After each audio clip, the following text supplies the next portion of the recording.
There is a specific point where exhaustion stops being a season and starts being a condition. Most parents never know when they cross that line, because burnout, unlike a bad week, does not announce itself. It disguises itself as the bad week, again and again, until the weeks stop being weeks at all. What this video is going to do is give you 8 specific patterns. Not clinical symptoms on a form, patterns you have already lived, that look one way when you're having a hard stretch, and look a different way when something more serious is happening. The distinction matters, not because a label changes tonight, but because what you do next depends entirely on what you are actually dealing with. And most parents, are solving for the wrong thing. Here is why burnout is so hard to catch from the inside. It does not arrive, it accumulates. The research on this, specifically the largest study on parental burnout ever conducted, covering more than 17,000 parents across 42 countries, describes burnout not as a state, but as a progression. It starts with exhaustion, the kind that sleep does not fix, the kind that is still there on Monday morning even when Sunday was quiet. Then, slowly, something else moves in alongside the exhaustion. A distance, not from the love. The love is still there, from the access to it. The warmth that used to be automatic starts requiring effort, and then starts requiring effort you do not have. And then, the piece that almost no parenting content talks about, there is a third shift. The sense that the parent you were, the parent you pictured yourself being, has become someone you are watching from a distance, someone you can remember but cannot quite locate. That third shift is the one that separates burnout from any bad week you have ever had. A bad week does not take your sense of yourself with it. Burnout does. The reason the bad week explanation keeps working, keeps being available, keeps feeling true, is that burnout cycles. There are better stretches. There are moments of genuine warmth and connection that feel like evidence that you were wrong, that it was just a season, that you are fine. And then the weight comes back, heavier than before. What follows are 8 patterns that mark that heavier weight. Not to diagnose you, to give you accurate language for what you have been trying to name on your own. Sign 1. The sleep stops working. Not every night, not always dramatically, but you notice that rest is no longer restoring you the way it used to. You wake up tired. You go through the day tired, you go to bed exhausted, and then you do it again. In a bad week, a real night of sleep, a Saturday morning, a long nap, closes the gap. You feel it. The reset is real. In burnout, the reset stops coming. You sleep and wake up in the same place you left. There is a reason for that. Chronic parenting stress, the kind that runs without adequate support for months or years, elevates cortisol in ways that disrupt the restorative function of sleep itself. The exhaustion is not a sign that you are not resting enough. It is a sign that rest has stopped being sufficient for the load your nervous system is carrying. That is not a character flaw. That is biology responding to real conditions. Sign 2. The reactivity changes quality. In a bad week, you lose patience. You snap, you feel the guilt of it, you recover, you move on. The regret is immediate. The warmth returns. In burnout, something different starts happening. It is not always louder. Sometimes it is quieter. A flatness where the reaction used to be. Or a reaction that feels disproportionate in a way you cannot explain. Not frustration, exactly. Something older and more tired than frustration. The guilt is still there, but it no longer fully reaches you. There is something between you and it. That something is the beginning of distancing. And it is not who you are. It is what happens when a nervous system has run past the point of sustainable. Sign 3. The fantasy. Not a crisis thought. Not a plan. A daydream. The image of being somewhere else. Alone. Quiet. Without the weight of being responsible for someone else's everything. In a bad week, this thought visits and passes. You notice it, maybe feel guilty about it, and it dissolves. In burnout, it starts visiting more frequently. It starts feeling less like a fantasy and more like a need. The desire to escape the role, not the children, not even the family. The relentlessness of the role becomes something you are managing rather than dismissing. Research on parental burnout specifically names this escape ideation. Distinct from crisis, distinct from not loving your family. It is the mind's way of signaling that the container is full and has been full for longer than is sustainable. You are not a bad parent for having that thought. You are a depleted one. Sign 4. You hold it together everywhere else. At work, with friends, in public. Functional, present, capable. And then you walk through your own front door and the version of you that was holding it together is no longer available. Everything that was manageable becomes too much. The smallest thing, the shoes in the doorway, the question asked at the wrong moment, tips you over in a way that surprises even you. In a bad week, home is where you decompress. The people you love most get the better version eventually. In burnout, home becomes the place where the container gives out. The people you love most are the ones who see the version of you that you are most afraid of. And you cannot explain why the gap between those two versions keeps getting wider. Those first 4 signs tend to live in the body, in the exhaustion, the reactivity, the need to escape, the collapse that happens behind closed doors. But the next 4 go somewhere deeper, and they are harder to say out loud. Sign 5. You are doing the parenting without accessing it. The meals get made. The pickups happen. The homework gets checked. The bedtime routine runs. From the outside, everything looks intact. From the inside, you are going through the motions in a way that has a specific, recognizable quality. The actions are there.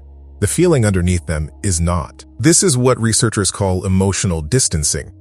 Not detachment from love. Detachment from access to the love. The warmth is still there, but something has moved in between you and it. Something functional and tired that keeps the trains running while the rest of you goes offline. This is not who you are. This is what sustained depletion does to the emotional system. It does not destroy the connection.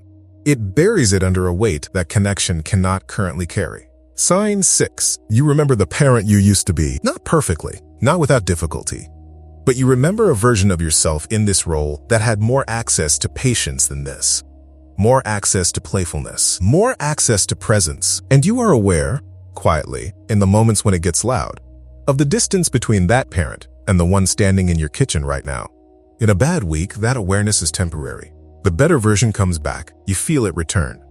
In burnout, the gap starts to feel permanent, like the person you were as a parent is someone you used to know but can no longer reliably find.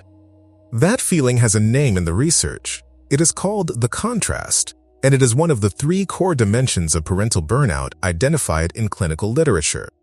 The gap between the parent you were, the parent you want to be, and the parent you have become under the weight of this. Feeling that contrast is not evidence of failure. It is evidence of burnout. Those are not the same thing. Sign 7. The guilt has become background noise. In a bad week, guilt is episodic. A specific moment, a specific response. You feel it, you sit with it, it moves. In burnout, guilt stops being attached to specific moments and starts becoming a low-grade constant. It is there when you were patient and you know it cost you something. It is there when you were not and you know why. It is there in the quiet moments, which no longer feel quiet, because the quiet is where the accounting happens. The guilt of burnout is not about a moment. It is about the accumulating distance between the parent you are and the parent you are working so hard to be, under conditions that no amount of effort has yet been able to close. That is not guilt about a bad week. That is the nervous system registering a gap it does not know how to close from where it currently stands. Sign 8. The things that used to restore you have stopped. The walk that used to clear your head. The show you used to disappear into. The hour of quiet that used to feel like enough.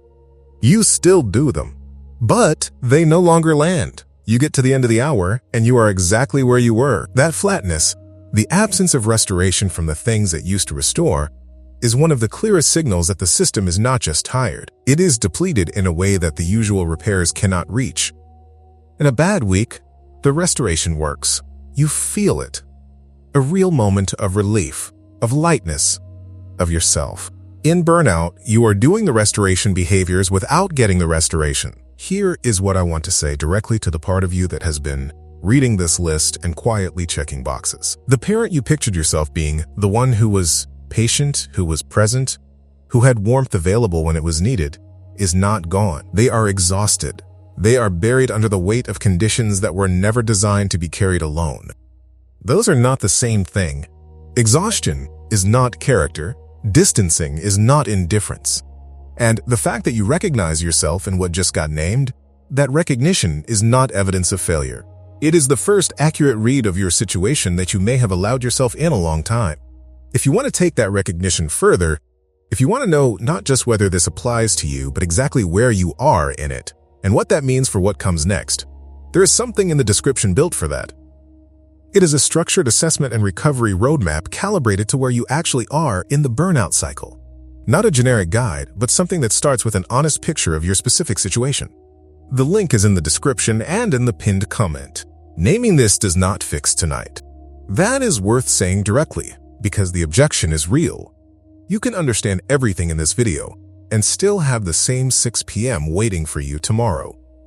But here is what changes. When you are solving for a bad week, you rest, you wait, you hope it passes. And when it does not, or when it does and then returns, you file that as more evidence that you are the problem. When you are solving for burnout, you are solving for something real, something documented. Something that has a shape, something that responds to specific kinds of support. Not more information, not better intentions, but a different kind of help than the one you have been trying to access. The label is not a defeat. It is the first accurate map of the territory. And there is something else. The parents who develop burnout at the highest rates are not the ones who care the least. Research on this is consistent. The parents most at risk are the ones who wanted it most, who set the highest standards for themselves, who invested the most into being present, who felt the gap most acutely, because the gap between their expectations and their capacity was the widest. You are not burned out because you failed at this. You are burned out because you cared about it more than the conditions around you were set up to support. That is not nothing. That is, in fact, the thing. If one of those 8 signs landed harder than the others, which one was it, and how long have you been explaining it away? If this opened a question you want to go further on, the description has a resource built exactly for what comes after the naming, what it looks like to understand where you are in this, and what that tells you about what you actually need. Link is in the description and in the pinned comment. What I want to leave you with is not a step. It is a reframe. The exhaustion that does not lift. The reactivity that has a different quality than it used to. The fantasy of just being somewhere quiet, alone, for a while. The version of you that holds it together at work and comes apart at home. The motions of parenting without access to the feeling underneath. The parent you used to be, standing at a distance you cannot close. The guilt that has stopped being episodic and become constant. The things that used to restore you that no longer do. Those 8 things are not evidence that you are failing. They are evidence that your nervous system has been running without adequate support for longer than it can sustain. That is not a character flaw. It is a documented, recognizable, named condition. And documented, recognizable, named conditions are the only kind that respond to real help. The parent who is failing does not notice the gap. The parent who is failing does not stay up watching a video like this, turning the signs over, quietly recognizing themselves. The parent who does that, who is still looking, who has not stopped fighting for a different version of this, that parent is not gone. They are depleted. And that is a different problem, with a different solution, and a different ending. You stayed. That is not nothing.